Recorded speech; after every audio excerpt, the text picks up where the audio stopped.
a Soviet war dog carrying explosives suddenly charged toward its own side's tank. The Soviet officer immediately gave the order to shoot. A soldier quickly raised his rifle and aimed at the dog, but the shot missed. The dog detonated its charge and destroyed the Soviets' only tank. Enraged, the captain drew his pistol, ready to execute the dog's trainer. But just then, the Germans launched an assault supported by tanks. 4 tanks rumbled forward toward the Soviet lines. As the enemy drew closer, the Soviet officer urgently ordered the release of the war dogs. Soldiers tearfully kissed their dogs goodbye, then unclipped their leashes. The dogs sprinted into the battlefield, braving German gunfire, and of beneath a tank, successfully destroying 1 German vehicle. The soldiers wept bitterly as their dogs perished, but there was nothing they could do. The remaining 3 German tanks advanced in formation, rolling steadily toward the Soviet position. The officer waved his hand again, sending out a second war dog. The animal dashed toward the German armor, and with a thunderous explosion, another dog gave its life. By then, the German tanks had reached the Soviet lines. The officer quickly ordered the release of more dogs, but one soldier, unwilling to let his beloved companion die, grabbed the explosives from the dog's harness and charged out onto the battlefield himself. The officer rushed out to stop him, but before the soldier could get far, he was gunned down by the Germans.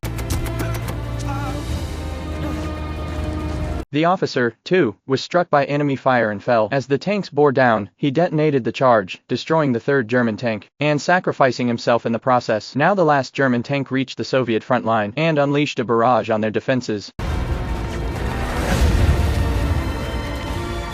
The soldiers, unable to bear releasing another dog, charged desperately at the enemy. Lars was struck by a German bullet and collapsed. His dog, Little Black, saw his master fall, then turned toward the approaching tank. Without hesitation, he sprinted with lightning speed beneath the enemy vehicle and succeeded in destroying the final tank.